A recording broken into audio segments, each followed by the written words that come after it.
unmuted, is that I'm going to share with you a lesson that the sixth grade team had taught last year and that they really want to do again this year, but they're not quite sure how to make it work because they did it all in person and their teams worked around one piece of paper.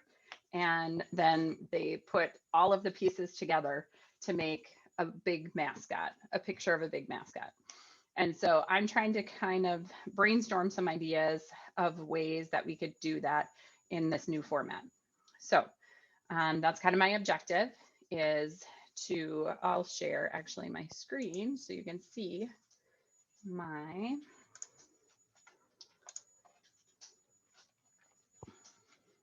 all right.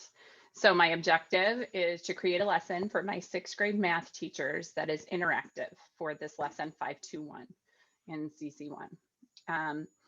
I want to provide students with collaborative opportunities where they can innovate and create discipline-specific tasks so that students can synthesize new knowledge and deepen their understanding. So that's my school goal addressed. Why this lesson matters. Students have always really enjoyed this lesson. So what they do is they get a picture of a mascot. It's a big dragon. And what they want to do is they want to blow the dragon up so it's much bigger. And how they're going to do that is each group is going to take a certain piece of the mascot and using some grid paper, draw one section of it. And then they're going to take all of the sections and put them together and they're going to have a blown up version of this mascot.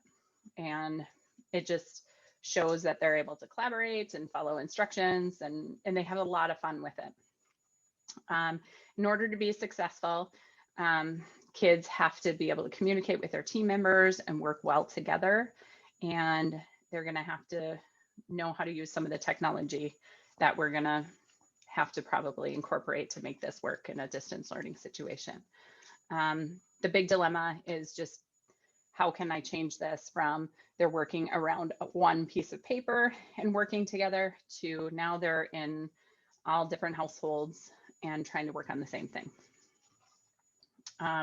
So the teacher is going to start by showing the kids the original drawing. Then they're going to give each student a certain section of the dragon. And I can show you actually, I think, possibly. Yeah, I'm going to stop sharing for a second and share what the dragon looks like so you can kind of see where we're headed.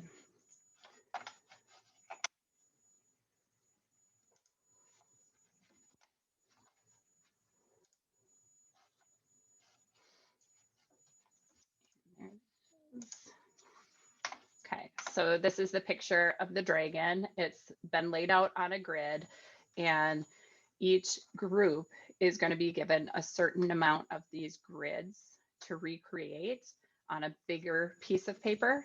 And I'm wondering, and my thought about this is maybe we need to go smaller instead of bigger. I don't know. I have no idea where we're headed with this, but we want to eventually take all of their drawings and put them together. And this is what it should end up looking like. And they're given different pieces of grid paper that are enlarged so they can, so they can do their drawing in their section. Let's see here. The students during this time, oops, I gotta switch.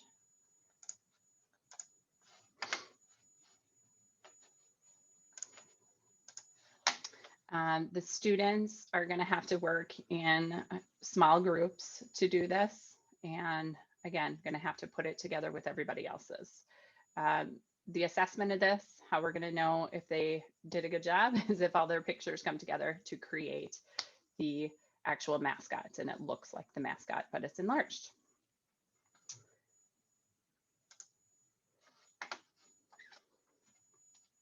All right, that's my lesson overview.